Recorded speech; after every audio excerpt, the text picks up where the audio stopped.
talking more on this, social safety net. The programs are very vibrant and are yielding results. Of course, local government autonomy, creation of Ministry of Livestock Development, and the new baby, the Nigerian Education Loan Fund. It's, the president signed this legislation, this being into law about 2 weeks ago. So ladies and gentlemen, it is in the light of this aforementioned situation and accomplishments that we wish to inform you that Nigeria is working. Nigeria is work in progress, and in due course, we shall breathe a sigh of relief. Bongo Sikwe, a musician from my state, once said what? Nothing good comes easy. And our sacrifices of today are for a better tomorrow. The ongoing economic hardships, and they are improving anyway, would abate very soon, and we shall all enjoy endless prosperity. We therefore appeal to Nigerians of whatever persuasion, belief, demography, gender, and status to shun cause for protests against hunger by prioritizing peace and progress.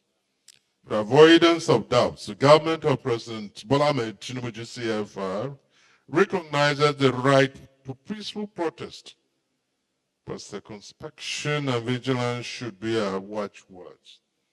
Government is wary of the dangers associated with protests that are vulnerable to being hijacked by bandits, insurgents, and other criminals, as it happened during Operation EndSARS. Rather, we request that dialogue should be advanced, and we remain open to such.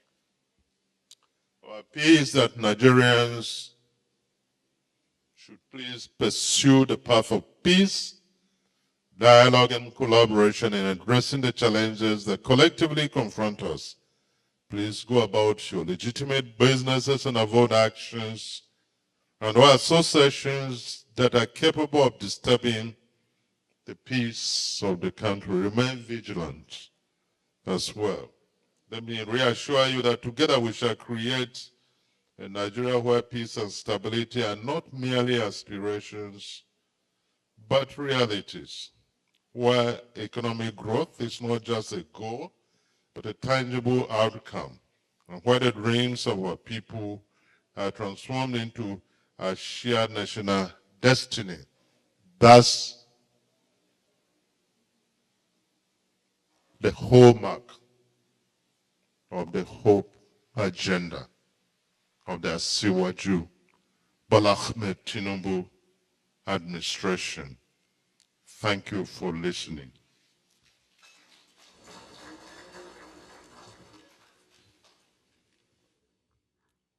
That was the Secretary of the Government of the Federation, Senator George Akume, setting the tone for other ministers Information and National Orientation for his intervention. we come one after the other to shed light on what government is doing in tackling critical national issues. To add some detail to what the distinguished Secretary to Government of the Federation, Senator George Akume, has said. And in doing that, we would like to highlight in some detail some of those key policies and decisions taken by this administration to put Nigeria back on the track to sustained prosperity that all of us so desire. Of course, the SGF has mentioned so many areas. But I want to add, what is not so much news, again, but we need to state it out, is that the national minimum wage has now come into effect. Only a few days ago, as all of you know, the president has signed 70,000 naira minimum wage into law.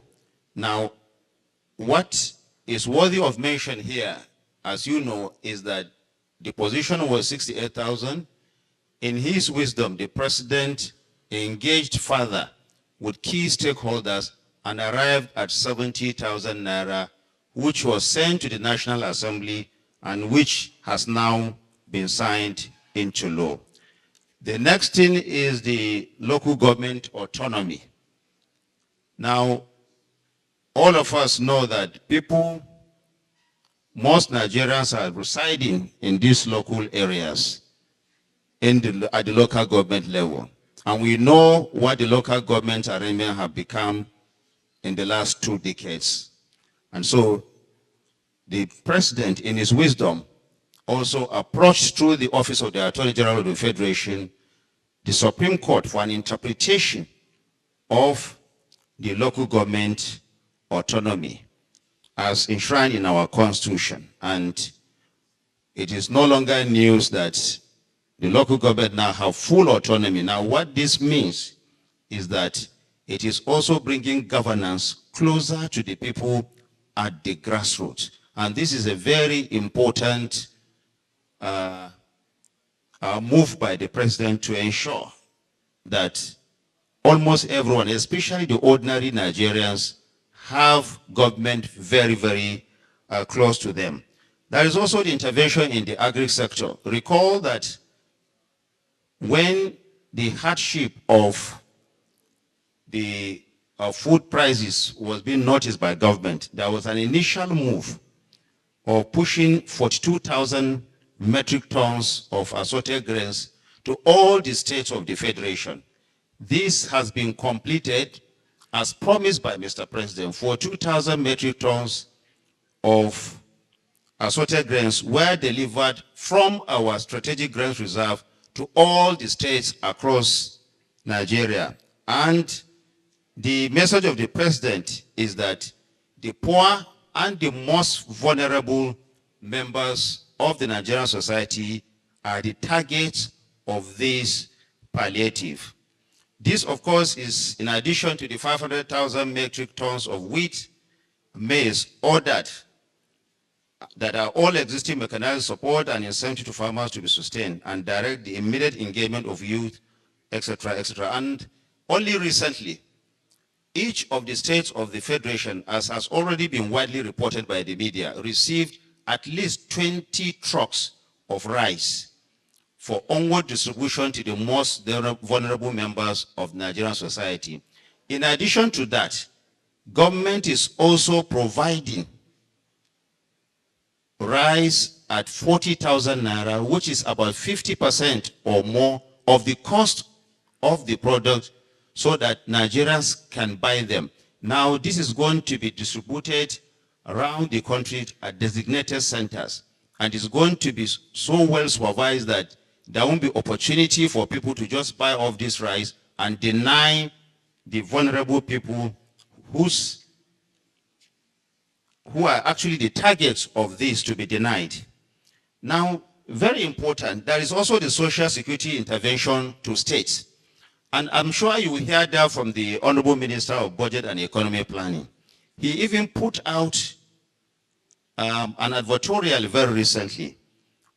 In the last 8 months alone, over 573 billion naira has been disbursed to all the states of the Federation for the expansion of livelihood support in the form of grants, food palliative, and other social protection program under what is called the NGKS, the Nigerian Community Action for Resilience and Economic Stimulus. There is also the post-subsidy removal presidential grants and loan scheme, which is already been implemented by the Ministry of Industry, Trade and Investment and the Bank of Industry. For example, there is the disbursement of 50,000 naira grants under the 50 billion naira grants component of the Presidential Conditional Grant and Loan Scheme. So far, over 600,000 Nigerians have already received 50,000 naira grants across the entire 774 local governments in the country. The disbursement of the 150 million MSME and manufacturing loans will also commence after the completion of the ongoing final stage of verification by the end of this month. Now, for the youth especially, and this is very important for them to know, the President Bola Ahmed Tinubu, has a number of youth-focused initiatives. The first one that was already mentioned by the Secretary to the Government of the Federation is the Nigerian Student Loans Scheme that has a provision already to cover 2 million students. The provision of the Nigerian Students Loan Scheme has a provision to cover 2 million students. Already, disbursements have started, and as at last week, NEL Fund has received application in excess of 120,000 and is also ongoing. Now, the message of Mr. President is that there is no child that has the requisite qualification and that has the desire to go to school that will be left out simply because his parent or guardian is unable to pay for his fees. But beyond even the payment of the school fees, there is also the provision, once your school fees is being paid, there is also the provision of pocket money so that you don't also get starved while you are working. This is very important. So your school fees will be paid, but in addition to that, you also have something in your pocket for your upkeep throughout the duration of your education. And this is already ongoing. And like I said, over 120,000 applications have already been treated. Then there is also the Nigerian Youth Investment Fund, NYIF. The Federal Executive Council in March of 2024 approved the takeoff of the restructured Nigerian Youth Investment Fund with an initial seed capital of 110 billion. 110. This is particularly focusing on the youth to enable them get some employment opportunities, curb youth restiveness, encourage out of school young people, and those who are marginalized, those who are unemployed, or those who are underemployed will also be the target of that. The initiative, of course, is targeted at young people between the ages of 18 and 40. I will repeat, 110 billion naira is already in the kitty for them. This, of course, is in addition to the 3 million technical talent job that is also being pushed forward by the president. Already, now the target is that at least 3 million of our youth will be gainfully employed, focusing on technical, or what we call the vocational technical talent program of this administration. And this initiative is supposed to go on for the next 2 years. Already, about 300,000 of applicants have already benefited from this. And there is also something which is key. And this is another creation of Mr. President, the Unemployed Graduate Support Scheme. Unemployed Graduate Support Scheme. Now, what this seeks to do is to ensure that all these our restive youth who are littered across all homes in this country, that are yet to find jobs. Once you have either a degree or HND or the equivalent of that, and you have your NYSC certificate, you are going to be supported by some allowance continuously until such a time when you find gainful employment. I think this is a novel thing. This is a very important initiative taken by this administration, led by President Bola Ahmed Tinubu, to ensure that those who were asked to go to school and actually did go to school but are yet to find jobs will have something in their pocket so that they won't be distressed until such a time when they are gainfully employed before that one ceases. That is also what is called the SUPA, the Skill Up Artisans Initiative. The federal government, through the Industrial Training Fund, has also commenced the retraining of 100,000 artisans under the Skill Up Artisans Initiative. It is a bid to boost the blue-collar sector, promote industrial development, and standardize artisanal training. The program aims to retrain 20 million artisans over the next 5 years. In a bid to drive and incentivize technological innovation, the federal government, through the Nigerian Sovereign Investment Authority, has released the sum of $220 million to 3 Nigerian tech companies. This is all part of also the attempt to train artisans, especially the young people who are in that sector.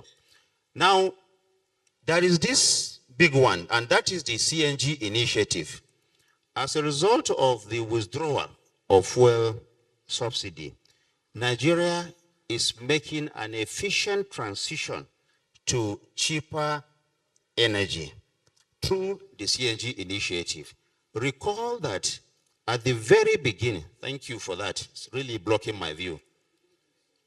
Thank you. It will do me a lot of good if they actually come down.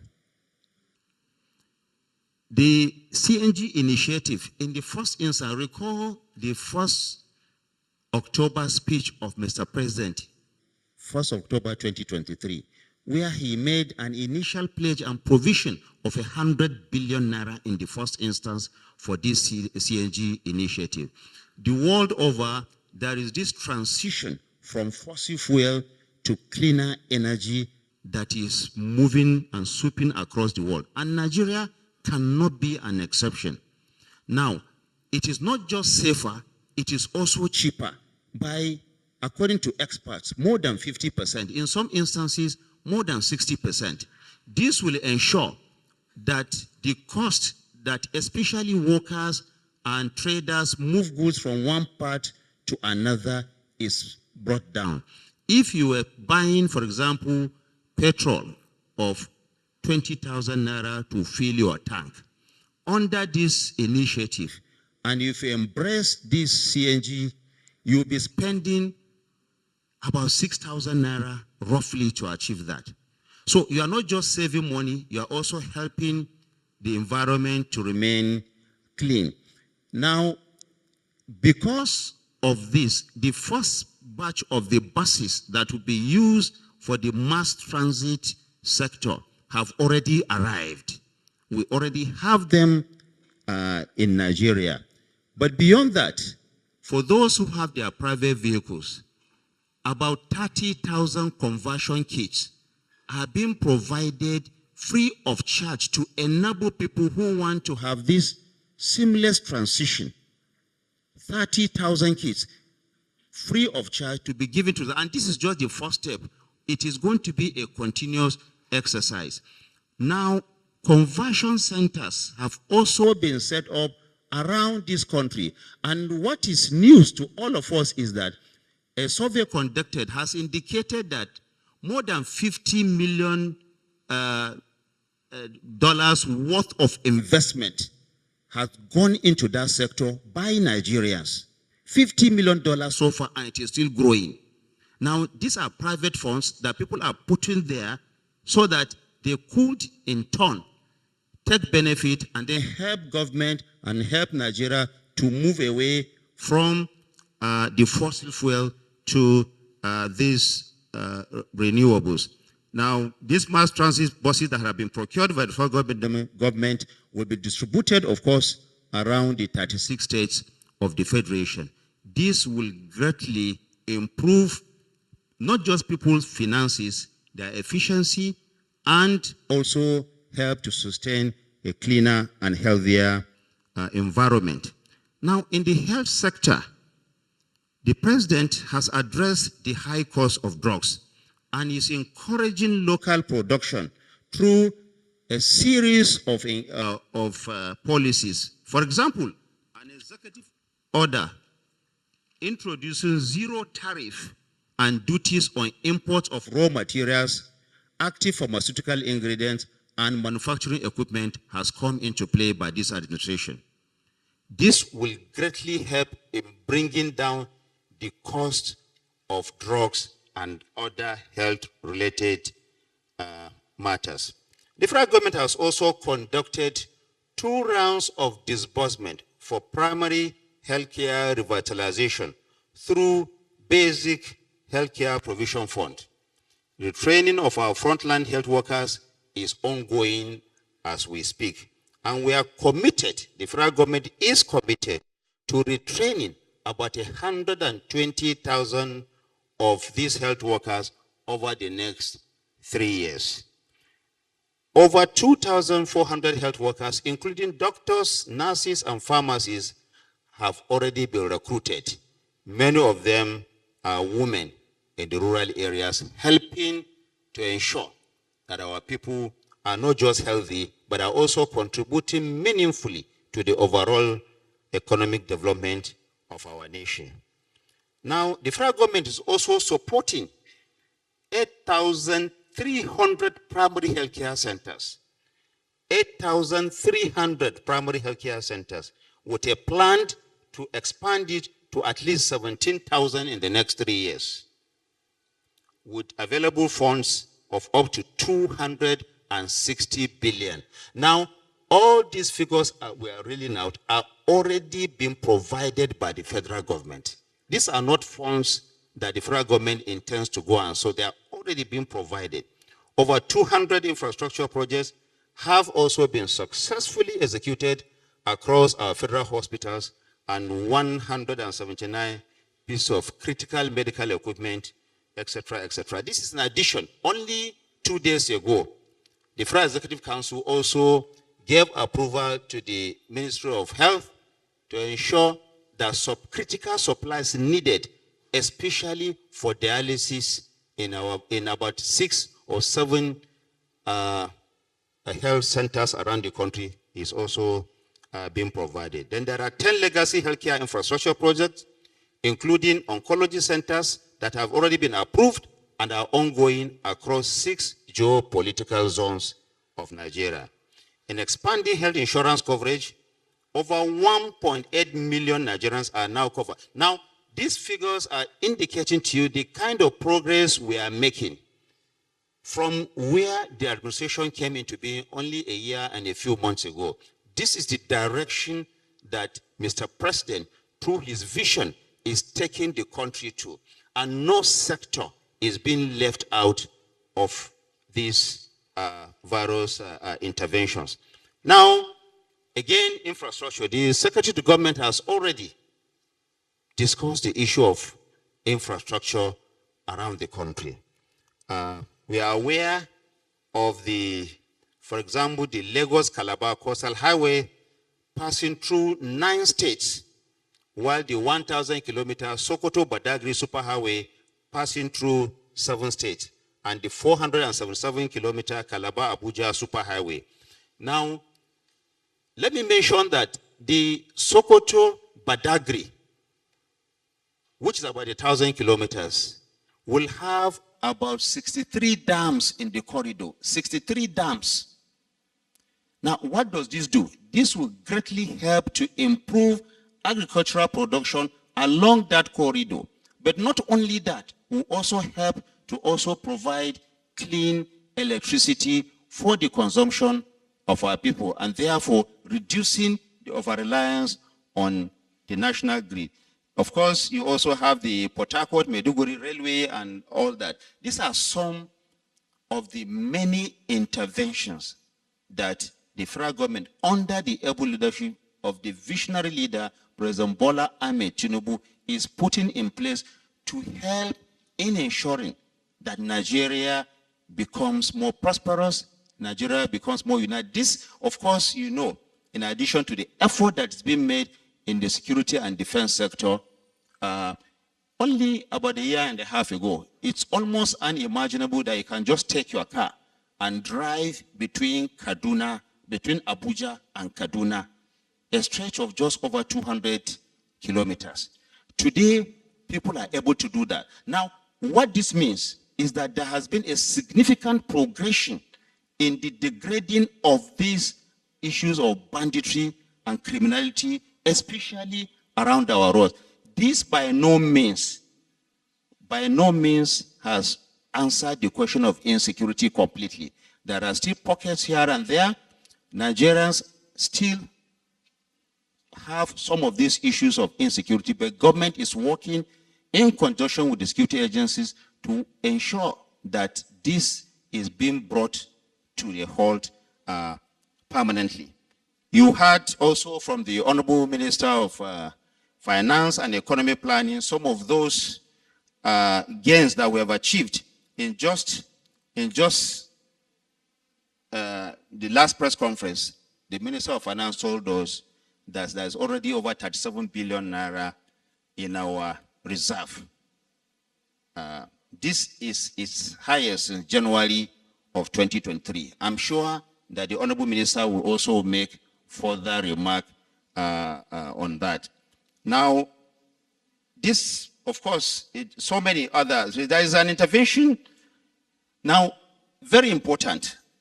Only recently, the Federal Executive Council also approved the sale of crude oil to local refineries in Nigeria. Now, this is halting the roundabout approach to the sale and purchase of both crude oil and PMS that we have in this country. And what this entails is that refineries like Dangote and others are able to buy crude from Nigeria using Nigerian currency. This will not just help to conserve our foreign exchange, but will also ensure that it becomes more efficient for the operators to do their business and declare more profit, and in turn also help to the economic development of our country. The SGF mentioned the issue of the livestock, Ministry of Livestock. I mean, the potential as envisioned by Mr. President in the livestock development cannot be overemphasized. Look at the countries like Brazil, for example, what they are doing with their livestock sector. It is exactly what the president is going to do for Nigeria. And beyond that, it is also going to significantly address the issue of farmers, cattle, herders conflict in this country. You are also seeing that because solid minerals is so critical to our national and economic development, look at the attention that is also being put there. Recently, the Honorable Minister has been cleaning up that sector so that the desired revenue can come to Nigeria and we rid the sector of illegal operators and quacks. I'm sure he's also going to expand on this. Now, it is impossible to discuss all this within a space of 1 hour or so. So what we are trying to do is to highlight some of these key activities that the government has embarked upon the last 1 year and some months to let Nigerians know the kind of progression that we are also making. So Mr. President, in his wisdom, has actually been protesting on behalf of Nigerians by ensuring that these key reforms that we need to put the country back on the path of sustained prosperity is being achieved.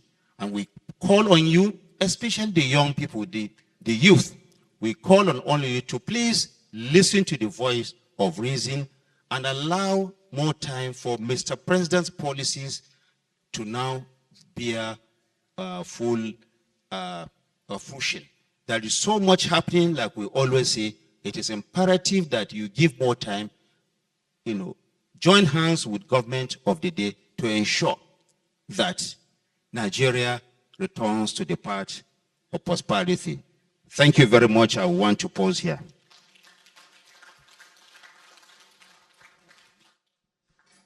Minister of Information, Mohammed Idris, shedding light on the steps taken so far by the Bola Tinubu administration to put a smile on the faces of Nigerians.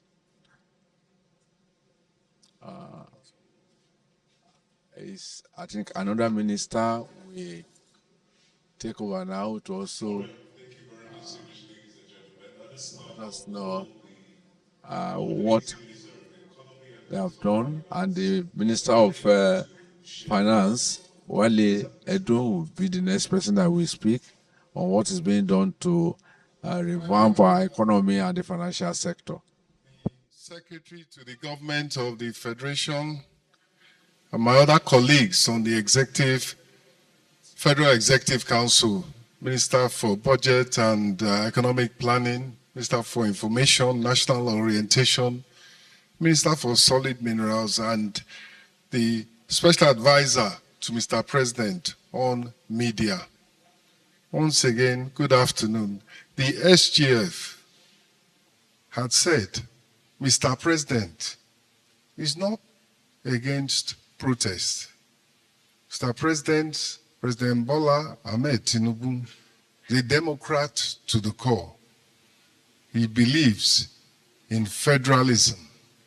He believes in freedom of speech and human rights. His concern, and that of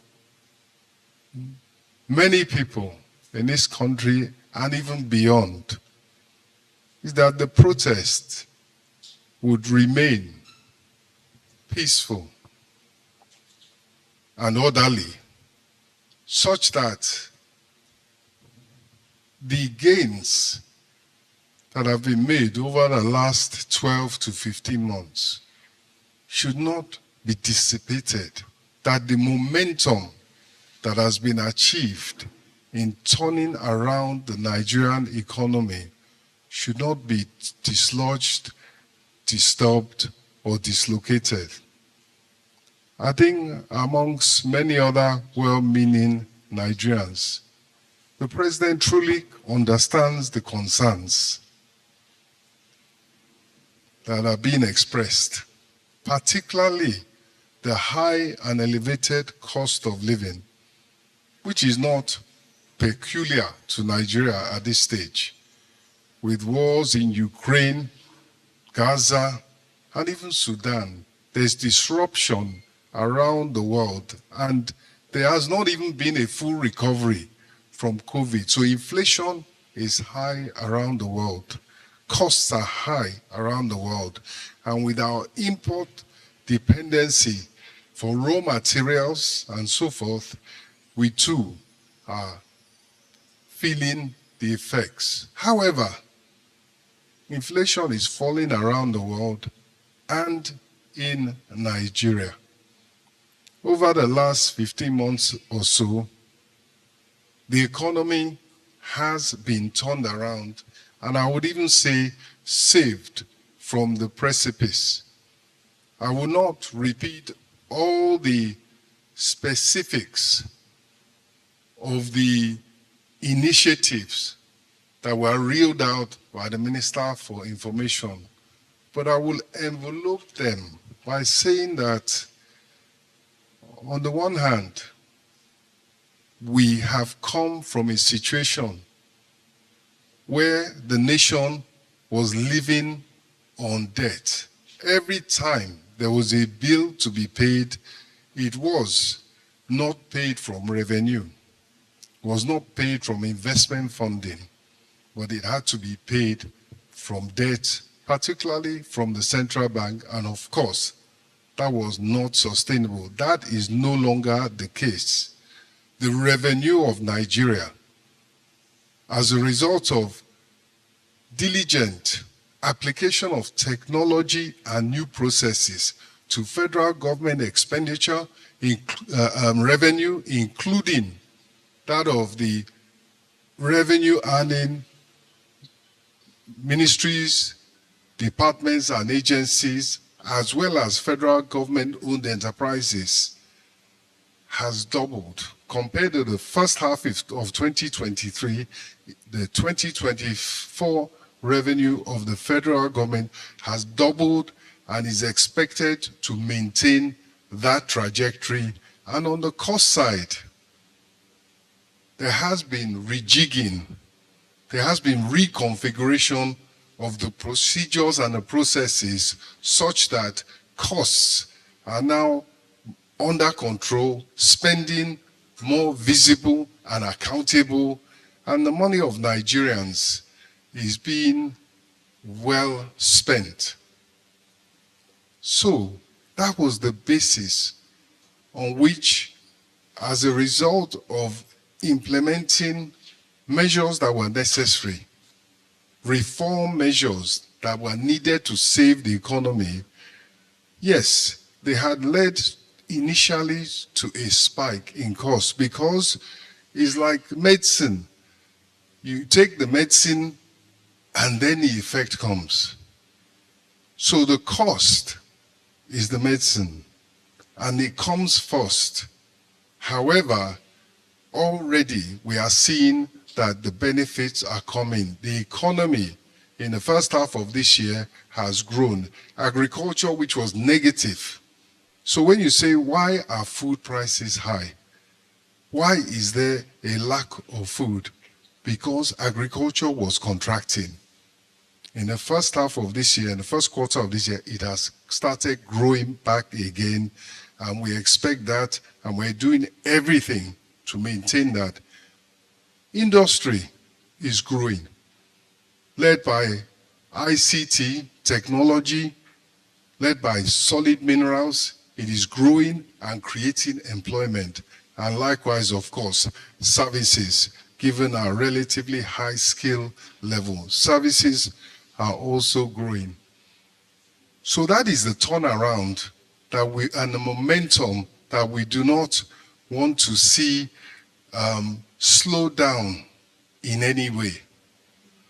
But on the other hand, Mr. President, even while campaigning, had committed to ensuring that the costs of reform were not to be borne by the poorest and the most vulnerable in the society. It had to be those who are more wealthy, who had more reserves, that would have to share the biggest part of that burden. And so, as was said earlier by the Minister for Information and National Orientation, a series of measures in agriculture, for small-scale industry, even for larger industries. There's financing at 9% is being made available. For transportation costs, CNG, which is 30% of the cost of PMS for fueling vehicles, is being made available. And it's important to point out that in implementing reforms, there are times when what is planned and the timetable that is planned sometimes slips. But the answer is not to now throw out the effort. The answer is not to stop. The answer is to keep going and keep trying. That was the case with the direct benefits, the direct payments for 15 million households, covering 75 million people. At first, it didn't quite go according to plan. So there was a pause. And now, under a much better and technologically strong configuration, payments to individuals have started going out again. In the last, and since it was restarted, 1 million households covering 5 million people have received the benefits. And in the last week alone, 300,000 payments went out. So under the new system, we can expect a scaling up, a speeding up of the payments that Mr. President committed to giving to the poorest and the most vulnerable, to helping them. Likewise, the CNG effort is going to gain momentum. Buses and kits are expected to arrive this coming month and for the rollout to be speeded up. So we have stayed the course in terms of the effort to make sure that what is promised is delivered, and the benefits are now going to continue to be rolled out. So what has happened is that we have implemented and are implementing a comprehensive plan that covers agriculture, covers young people, it covers transportation costs in the urban sector, it covers grants to smaller enterprises, 50,000 naira for micro enterprises, and it covers, as I said earlier, funding at an affordable interest rate. Inflation is slowing, but interest rates are still high as central bank battles inflation and carries out its monetary policy in line with its mandate. So against that backdrop, it's important to find cheaper funding so manufacturing can go on, so people can borrow to do their businesses. And in addition, there is approved and coming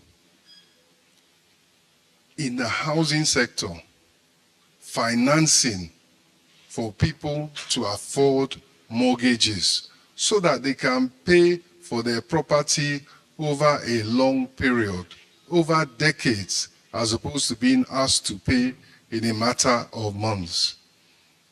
We have heard about the other key elements of what is being done to get the economy growing and to get jobs going again.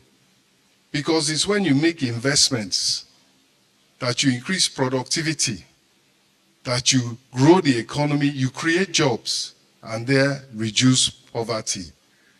And a key element there also is that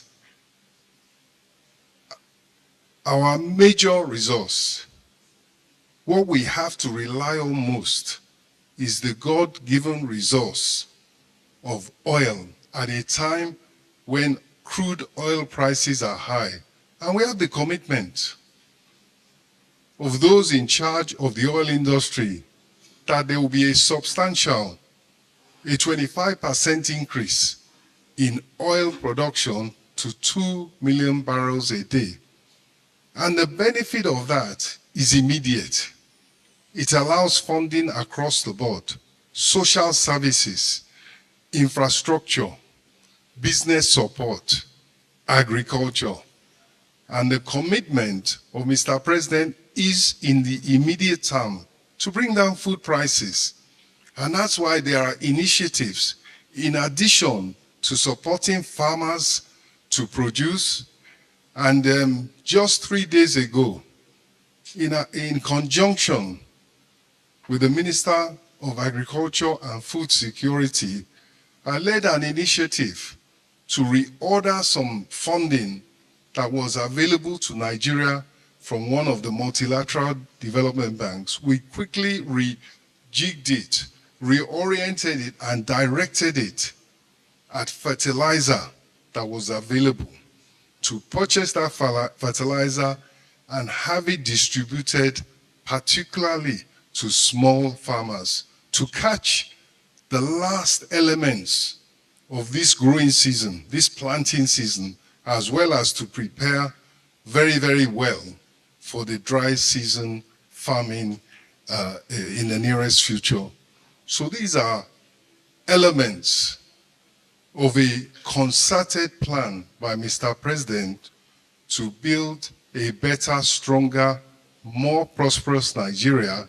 And what he is saying in the meantime is that we need to give ourselves this golden opportunity to take Nigeria forward. We need to be patient with each other. We need to listen to each other as he is listening to Nigerians in his effort to lead us into a better future. Thank you.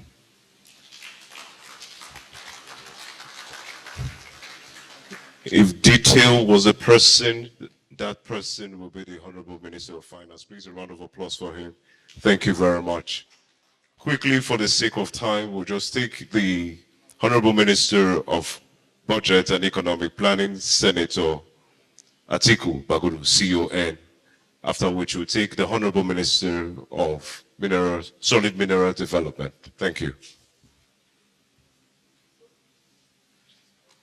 Thank you, the SGF, Honorable Ministers, distinguished participants on this press conference, and members of the media. Good afternoon. Let me join the SGF and previous speakers, but from the perspective of planning and budget. What do we do, particularly as it relates to our governance? We, the Ministry of Planning, is responsible for the national consensus, which is documented typically in our national long-term perspective plans, development plans, and our renewed hope agenda. This government, led by President Asiwaju Ahmed Bola Tinubu, we have a strategy. We campaigned on it. That strategy is the renewed hope agenda. The summary of it is that it is designed to confront our reality. It's a strategy to restore an economy that works for all while supporting those who are vulnerable. It is based on appreciation of the fact that we are not where we want to be. And maybe there's no debate about that.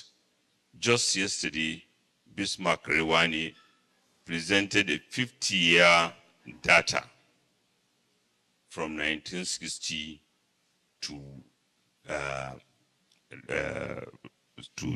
60-year data to show that since our independence, our rate of growth has been lower than our aspirations. And this could be for a lot of reasons, and we are not going to go into them.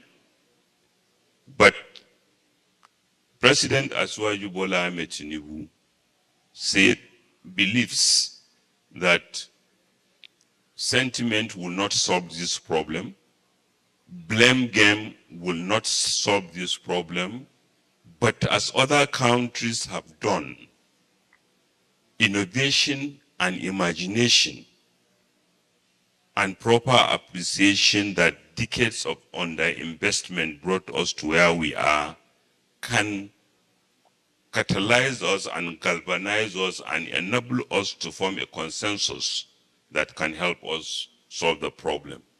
That was why when he was swearing us as ministers, he warned that we should imagine that we are drawing water from a dry well, so that when we go to our ministries, we should be imaginative and find solutions for Nigerians.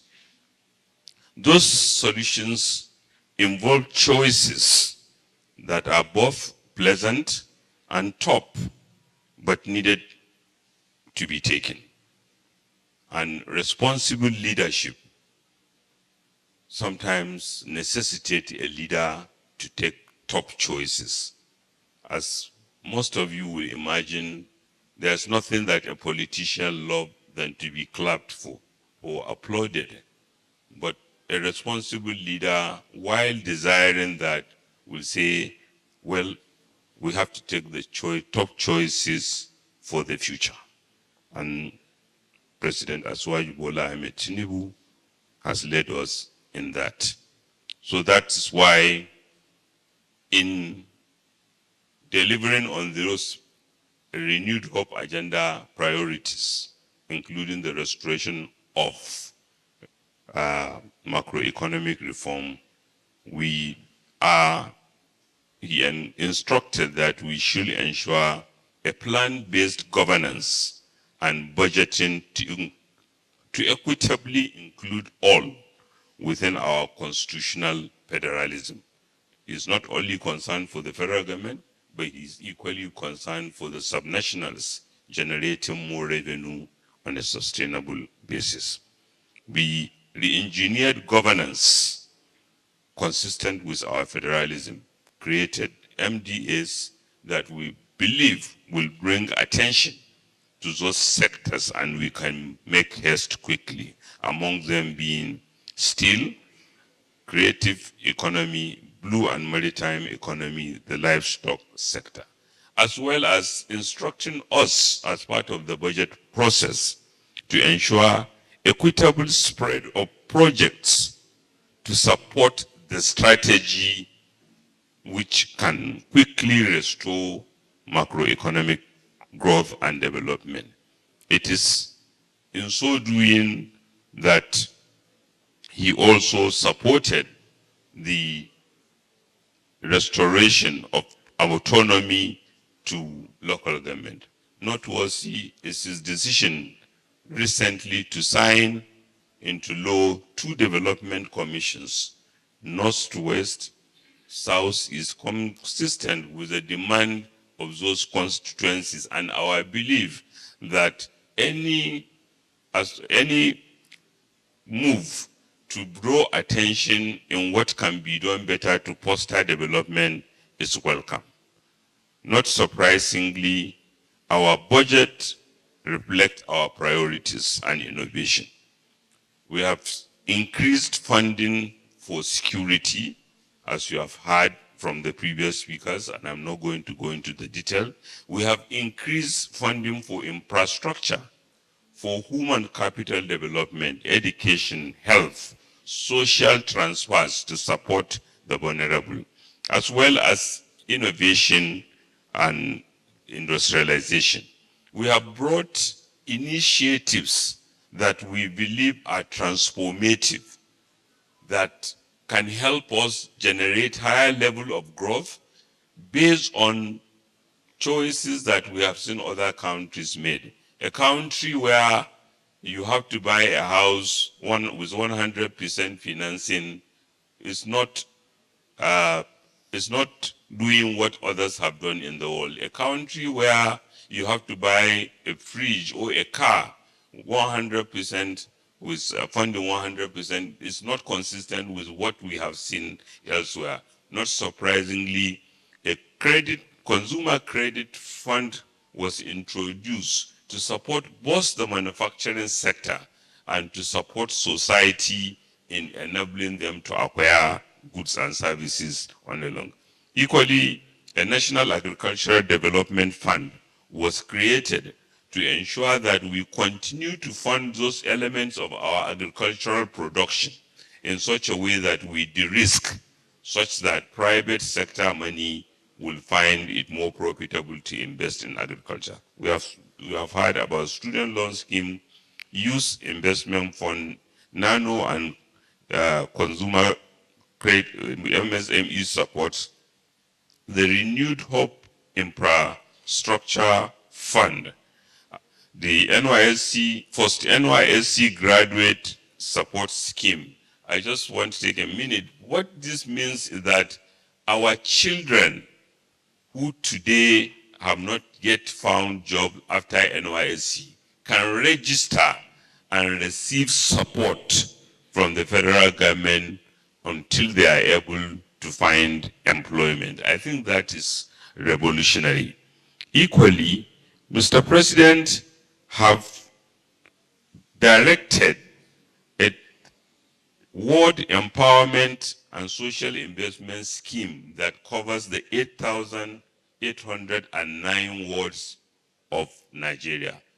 meaning each ward can articulate what they can do better. And Mr. President have challenged governors and other subnationals in turn that he wants to see their plans where he can support them in generating more activity in the wards. Equally, we have engaged investors, both domestic and international. And Mr. President have led this drive himself.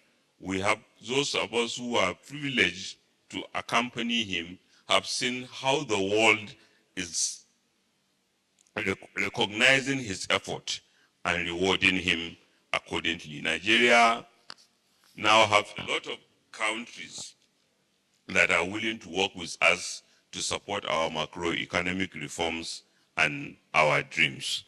So that's why the 4 budgets that we have done in this administration, and I'll take a minute to talk about them, reflect that prioritization, that we are not as rich as we are. We don't have the revenue. We have to be creative. We have to do what other countries have done and ensure that when we mobilize investor confidence by our reforms and financing.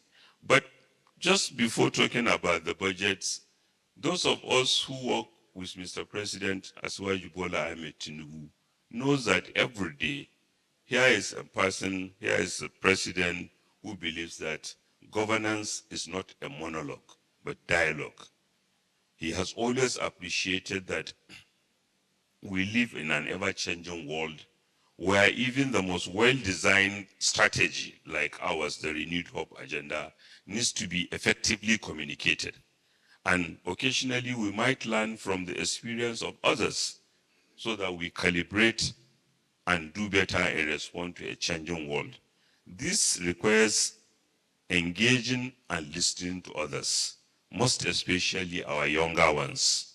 Mr. President believes in them, believes in listening to them, and is increasingly giving them a place of pride in the Renewed Hope Agenda administration. Mr. President had brought a lot of young persons in government, some of them disruptors, and he encouraged them and he supports them fully. And though some people may think much has not been done, but today, from what has been described from the National Youth Investment Fund, to the graduate for NYSC graduate support scheme, what it means is that a young person needs not to be frustrated. He has one government scheme or the other, the technology training, where he or she, while willing to put in his or her effort, will be rewarded.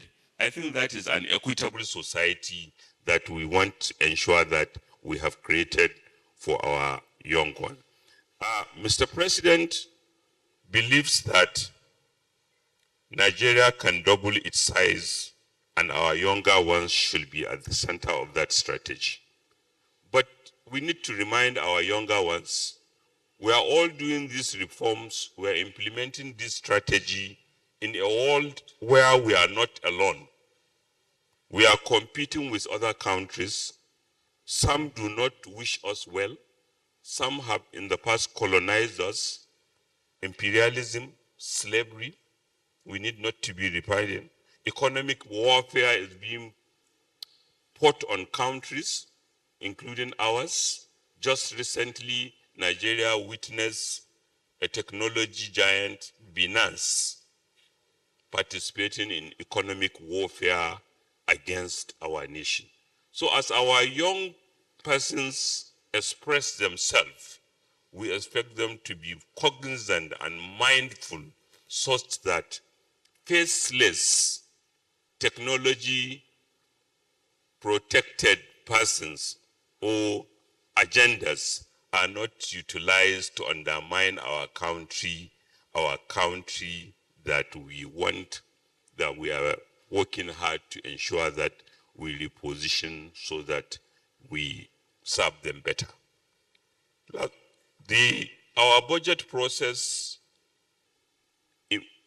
includes engagement both through the National Assembly and directly with the Budget Office and Ministry of Budget. So where youth groups, civil society organizations, religious groups, those who have been engaging and those who need to engage so that they help interrogate and provide guidance or input such that we can serve them better, we have the mandate to do so, and is consistent with what Mr. President have directed us to do.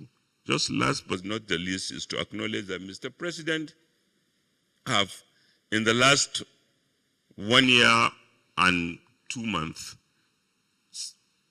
negotiated 4 budgets. We inherited an 819 billion naira supplementary budget, which was already passed before he was sworn in. But yet, Mr. President renegotiated it with the National Assembly to provide 500 billion naira for intervention in agriculture, energy transition, MSME, and nano credit support. Equally, we did a 2.17 trillion naira 2023 second supplementary budget that focused on security, more money for security, infrastructure, agriculture, wage award to public servants, and provision for cash transfer to the vulnerable, as well as the 2024 budget, 28.77 trillion, that was, among others, designed to reduce deficit to support broader macroeconomic reforms, increase capital expenditure, as well as increase spending in the priority areas and funding for innovative schemes. Last but not the least, as we speak, a 6.2 trillion naira 2024 Budget Amendment Act is making its way through the National Assembly to provide for counterpart funding and equity contribution for the renewed hope infrastructure projects, as well as new minimum wage and additional funding. The funding for the renewed hope infrastructure counterpart and equity is very, very innovative. This goes to the heart of we don't have the money to fund our infrastructure priorities. Therefore, what do? We are doing what other countries have done to recognize that, A, we don't have that, and create, with National Assembly support, a mechanism where we can provide equity and counterpart so that other investors will invest in those projects. We believe this is the way to go, and we will see more of that. We believe this can only be done with consensus and with ownership by Nigerians, especially our youth. And that is why I took more time to lay out that this is our vision.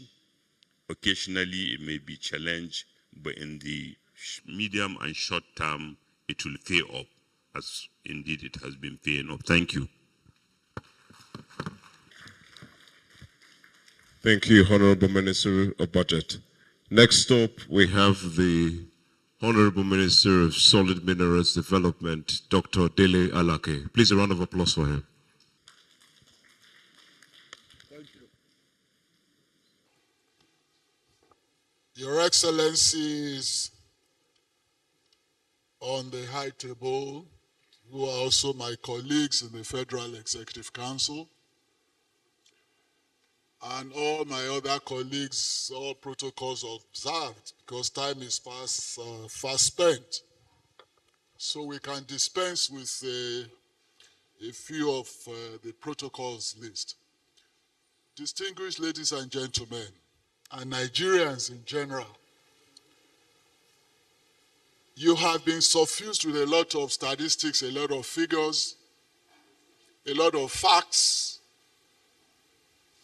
a lot of submissions on the concrete steps that this government have taken in the last 1 year plus. My duty is not to add to the bombardment of figures and statistics. I just want to speak from the heart to Nigerians in general and to lay out a few facts, maybe forgotten, but few facts that need to be re-injected into the public psyche. Fact number one is this. The rot that this administration met in office when it came into office, the national rot straddled all strata of national life. To controvert that is to deceive oneself. 2, Nigeria since 1960, or perhaps more empirically, since oil was discovered and exploited, Nigeria as a nation, as a society, has shifted attention away from other regenerative, constructive sectors of the economy, like agriculture, like solid minerals, and other sectors, manufacturing, industries and stuff. And all of these have cumulative effect on our national economy. And because of the effect, the economic buoyancy through the free flow of petrodollars over several decades, even our values as a society took a downward trend. We abandoned the age-old values of morality, of discipline, of cultural ethos. And all of this percolated down into even our consumption patterns, economic consumption patterns. All of these things are bound to have an effect down the road. So, we are going through the paroxysms of the effect of economic miasma, which had been a result of decades of either mismanagement, wrong priorities, perpetuation of wrong values in the society. There's no way any society will escape the effects of all of these misadventures. However, we all recognize that these things, negativities, have been there for long. And we all recognize the fact that something had to give. We must collectively as a society change the course of our destiny. But until last year, nobody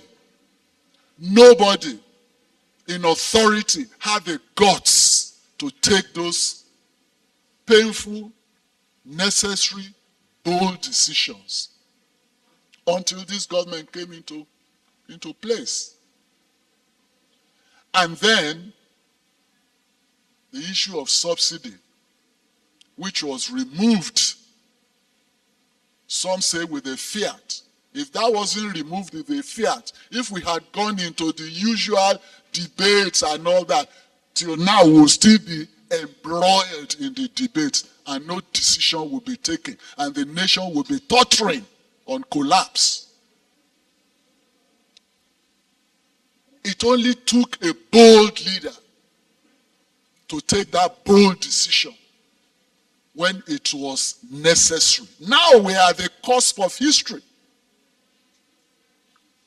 Nigerians must decide whether we need to go on and make progress and let the necessary bold policies, albeit painful in some aspects, whether we should let those policies grow into maturity or we regress as a society. We must take that decision. We can't escape it. You can't make an omelette without breaking the eggs. There's no way you can advance a society economically, socially, politically, even infrastructurally, without re-engineering and restructuring that society and putting it on the path of enduring progress. All the societies that our youths and even elders run to, whether we run there for soccer, social soccer, economic soccer, political sojourn, or even mere enjoyment of the ambience of a developed society. Those societies were not where they are today by fiat or through a magical wand or through societal deleterious effects of economic miasma without lifting a finger. No. Some generations before now in those societies made the necessary sacrifices when those sacrifices were, of course, very germane. It's the result of the sacrifices made by those societies, the previous generations, that you all run to enjoy there, while we refuse to make our own sacrifices at home, so that our today and tomorrow would also be better. But we can only run for a while. We can hide as a nation, as a society. The more we run from the realities staring us in the face, the more we postpone the doomsday.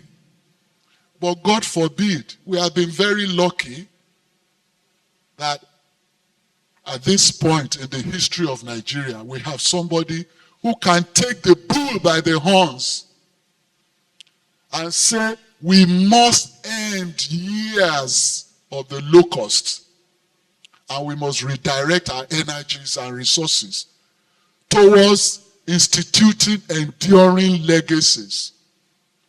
And those are the reasons and the philosophical reasons behind the economic reforms that we are going through. Any government policy anywhere in the world is not a 24-hour event. Any government policy goes through a process of enunciation, conceptualization, execution, formulation, and monitoring before gestation. There is a period of gestation. And within that period of gestation, of course, the effects of the policy will be felt by the society, by the people. We only require one thing: courage, resilience, consistency, to steer ourselves through that gestation period and let these policies now mature. And the results of these policies will begin to manifest to the benefit and betterment of the society. And we have seen it before. And I keep saying, and I've said this at various fora. When our current president became governor in Lagos, we know the whole story now. We knew what we met on ground. The finance minister just left. He was also the finance commissioner at that time. And I was also a member of that executive council. And the governor then, now president, put on his thinking cap, 600 million naira a month IGR for a population of over 20 million then. 600 million naira. The wage bill of the civil service alone was over 1 billion naira. So even without capital expenditure in health, in education, in infrastructure, the IGR was not even enough to service the salaries of the civil service. We had over 48,000 then. So the governor, now president, said he wasn't elected to be a personnel manager who would be borrowing money from the bank just to pay salaries. And that will be the end of it. And the entire society will just open their arms and do nothing. So he put on his thinking cap and we started to restructure the economy of Lagos State. The first thing he did was to block leakages, plug the loopholes, and brought in the Oracle system. He became the first governor in the history of this country to bring IT into the payroll system. Subsequently, all states, including the federal government, had copied it. And he brought it. Of course, there was initial resistance. As we are seeing, resistance is a natural human inclination to resist any change from the status quo. It's natural. There was resistance to the introduction of that technology, but he insisted that that was the way to go.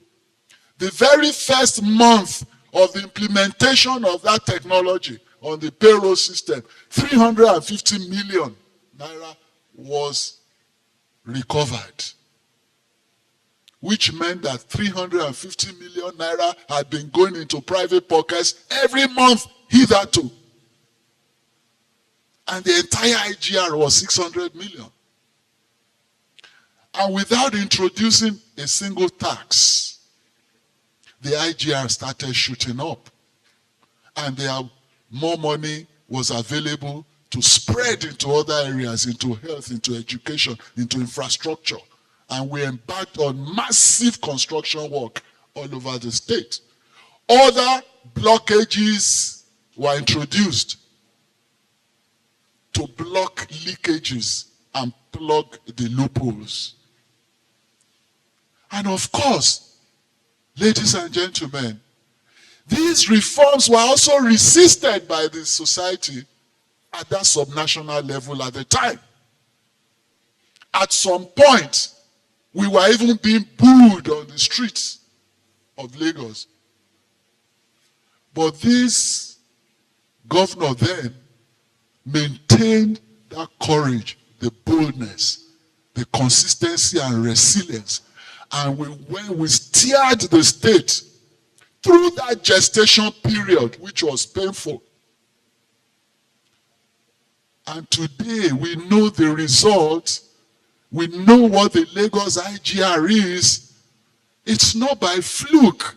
It's by meticulous formulation and execution of the right policies. Today, arguably, Lagos' economy is larger than several African countries put together. It didn't happen by accident. It happened through ingenuity, creativity, thinking out of the box for the betterment of the society.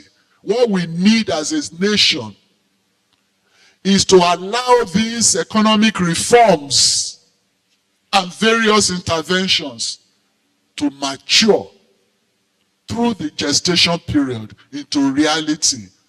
And Nigeria will never be the same again. Nigeria will never regress again. Nigeria will be put on a solid economic platform for this and future generations. And history will be kind to this generation for having the resilience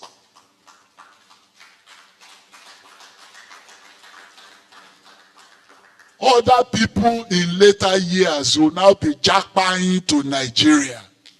And that is our aim. Thank you very much. There's a saying that you can't stop the vocabulary of a man who speaks from the heart. Can we please put our hands together for the Honorable Minister?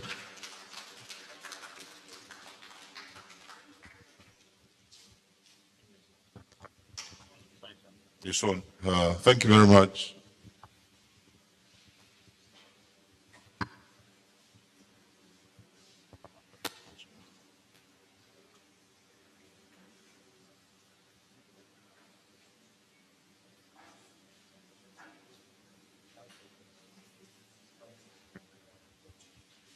Your Excellencies,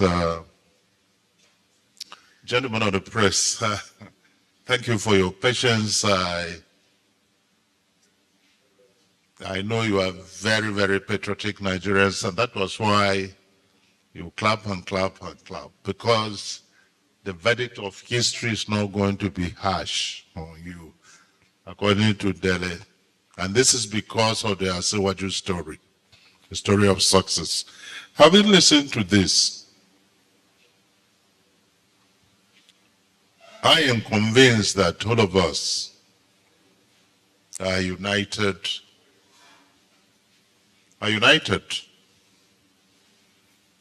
to ensure that violence and destruction are not part of the Nigerian chemistry. I want to thank you, all Nigerians, for your patience and your understanding. Problems today were not created today. My statement was also brief. We know that this journey, anchored on renewed hope agenda, is going to take us 4 years.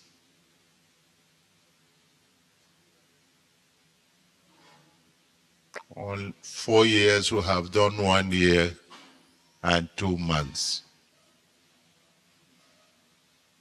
I will be saying farewell to poverty. I will be saying welcome prosperity at the end of the day. All policies are geared towards the policies and programs. The man, our president, is a complete Nigerian, dedicated to the progress of every segment of our society. The approval recently to say crude to a Nigerian of northern extraction in particular vividly tells the story of the president.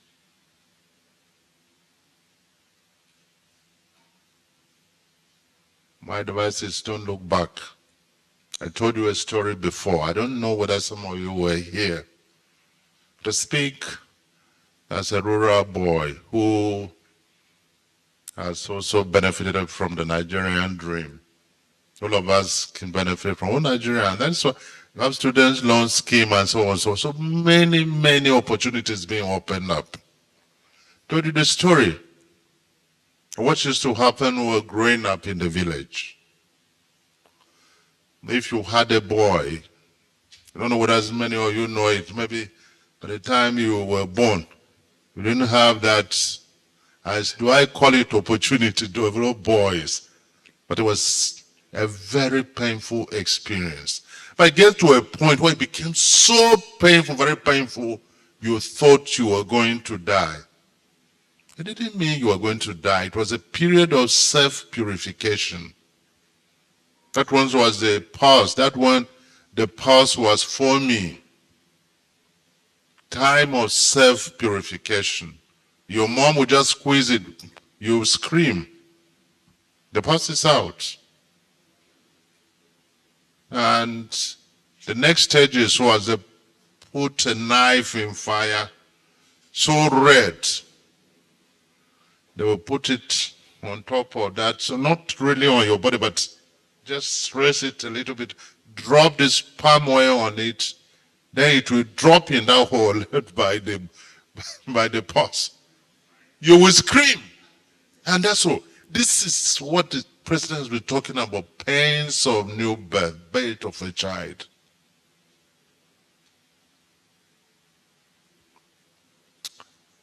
We'll be saying farewell to poverty. Please, let us not destroy our country because of faceless groups.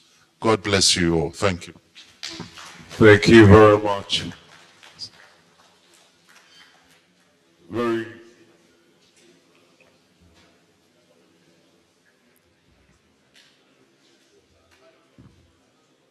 All right, very distinguished.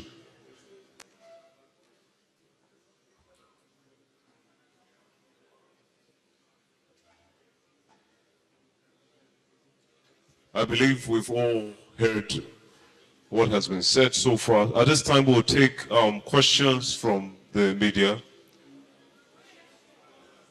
We'll take questions from the media. If by the show of hands, I've just been said, for the sake of time, we'll just take 2 questions from the media, and then we can close this. So, number 1 and number 2. Number 1 and number 2. If time permits, we'll add that, if time permits. Thank you. Please, can we pass the microphone quickly? Number 1, kindly raise your hand. Number 2, raise your hand so they can see you. 2 questions, please. Thank you. Please stand up, your name and your media organization. Thank you, sir. Honorable Minister, sir, my name is Friday Okeregbe. I'm a reporter with Channels TV. Yeah, it's obvious that the federal government seems to have a lot of policies that will have long-term benefits. But in the interim, I'd like you to respond to what is the government doing to address the issue of the high exchange rate that we have, and also the high pump price of petrol. Because apart from the issue of insecurity, these 2 issues I just mentioned, the high pump price rate of petrol, and also the high rate of exchange, the exchange rate. These are some of the reasons why we have the rising cost of foodstuff. And the Honorable Minister, sir, I'm happy that you talked again about the rice intervention of the federal government. The 50% that the federal government, you said, is paying for the 50 kg bag of rice. I'd like to seek clarification from you. Is this something that is in the planning stage, or is something that is already out there? If it is something that is already out there, I'd like to hear from you. You list some of those centers that will have, perhaps the one in Abuja. Because if we have the address of some of those centers, it will enable us as journalists to do fact check. Thank you. Thank you. Number 2. Honorable Mr. Sir, my name is Amadin Uyi with News Central Television. I would have loved the Minister of Finance to answer the question, but the Minister of Budget and Economic Planning is still on seat, and I think he can answer it. About 3 years ago, a $3.5 billion loan was collected to revamp our refineries. The nation was given 44 months to that those refineries will come back on stream. That expired December last year. We have not heard anything concrete about working and producing refineries. In May this year, another $500 million loan was collected to support the Transmission Company of Nigeria to make prepaid electricity meters available to citizens, and also investment in the power sector. It's almost how many months Nigerians have not seen anything, any impact or improvement on that. Just yesterday, there were reports that was awash in the media talking about another $500 million loan to support repair of dams and the rest. Now, we understand that Nigeria has been going through a forex crisis, and the federal government has tried within its capacity to bring stability. What citizens want to know is that these loans will it not affect the current economic situation, considering the fact that we are collecting these loans, and it is Nigerians, our children, that will repay it back. Peter, I just wanted your take on it, on if these loans will not affect the current strategy of the federal government to rebound the economy and to ensure that Nigerians don't suffer in the long run. Thank you. Thank you very much. Honorable Minister, you may wish to respond.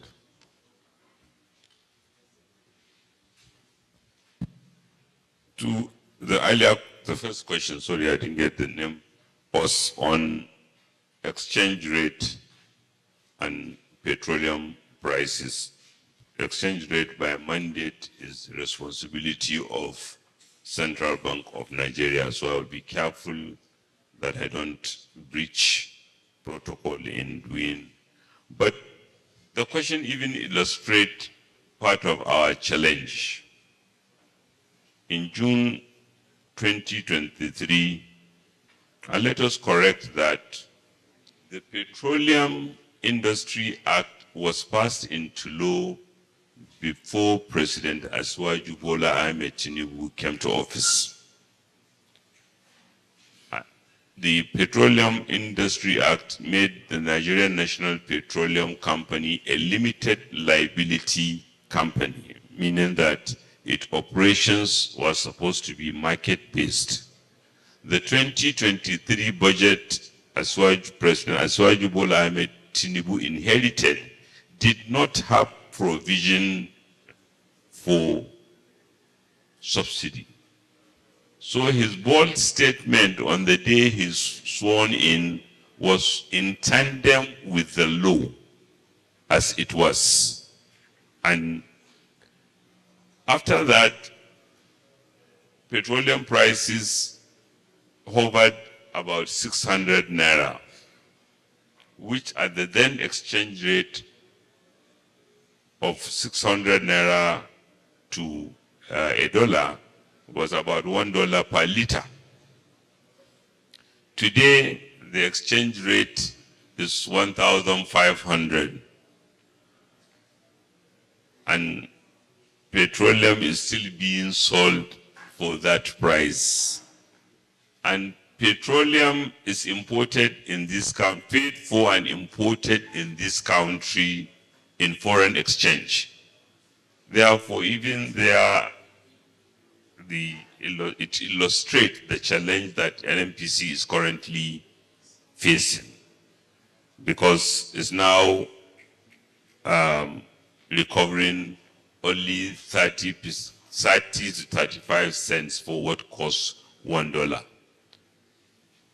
That's why it is important to appreciate the bold and courageous decision by President to direct NNPC that the 445,000 barrels a day that is designated for domestic refineries should be sold to domestic refiners in naira, because that will solve, it makes sense, it will solve a problem, but more importantly, it shows pragmatic thinking, which will, we believe, enhance economic activity and even help with petroleum prices, though marginally, and even support exchange rate. Our exchange rate is a reflection of the earlier point both myself and the Minister of Solid Minerals says. We inherited an economy that has not confronted its reality. We are not as rich as we are, but we have lived like princes and princesses. For comparison, we have a 28 trillion naira budget, which is about $22 billion. Brazil, a country of about the same populace with us, have a federal budget of about $700 billion.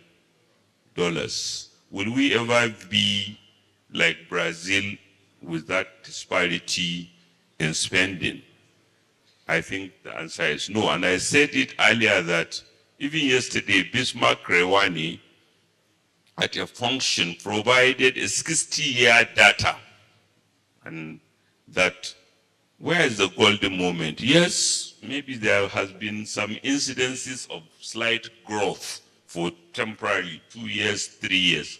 But when you average it over the 50-year period, our economic performance has not been as great as we want to be, as great as commensurate with our population. That is what I meant with Mr. President's, the summary of his vision that let us confront our reality. It's a tough choice. The simile is, or the metaphor is, if a head of a family decide to have a frank discussion with the family that, you know what, we are not as rich as we are. Maybe it will not be a pleasant discussion, but it will build a better family in the future. The 3.5 billion was collected to not to reform refineries. Yes, there was a 3.5 billion naira borrowing through Afro-Exim Bank to support the budget and provide some money for refineries, as well as 500 billion naira loan to for dams, and that is about 4.5 billion US dollar loan. Is this a problem? In my humble view, no. This is an element of confronting our reality. Today, as Minister of Budget, anytime a public official enters into my office or interacted with me, he will tell me that he doesn't have enough funding for the sector of the national life. Every time National Assembly members came to visit me, they have expectations that are not being met in their constituents. It is so with other countries. No. Those other countries decided realistically to say, how much money do we need to fund our priorities? Or not to, but at least let us be clear about them. That is not 28, that is not $20 billion. And because of that, even that 28 trillion naira budget anticipate that we are going to borrow about 8 trillion of it, with foreign borrowing almost about 5 trillion, which is about 5 billion or 4.5 billion US dollars. So these borrowings are consistent with the borrowing plan. It's not borrowing or foreign money is the issue. Sometimes it's too little borrowing compared to what you need to do to fix the economy. That is what we need to confront in my modest view. Thank you.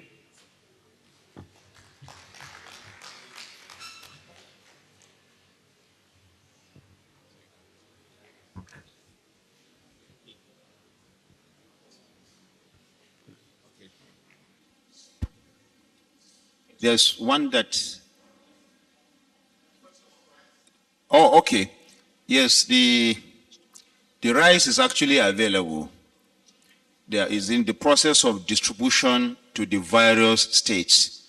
Sometimes why it is difficult to mention the routes and the time for some security reasons. But the rice is available. It's going to be sold at 40,000 naira. The rice is already available. I can confirm that to you. It's going to be sold at various points around the country. And we'll give you, once they are there and it will start, we'll give you point by point where it is being sold and what are the guidelines, so that care is being taken so that it will not be hijacked by people who have money. They will just go there. If you put it out there, they will just go there and mop it up. Those for whom this rice is intended will not now get the rice. But rice is available for sale at 40,000 naira. Unfortunately, because of time and the need, the airtime, we are on live TV. The time is already spent. We want to really thank you, seize this opportunity to thank you, members of Nigerian media, for your patience, for your sense of patriotism. Each time we call upon you, you are always here to answer this question. So, but what I can say, as I always do, is that while government strives to put out information for you in an honest, timely, and credible manner, it is incumbent on you, my colleagues, to also ensure responsibility and diligence in the way you report things. We have only one Nigeria to keep. Thank you very much for your attention. God bless you. And with that being said, we've come to the end of this press conference. Can we please rise as we take the national anthem?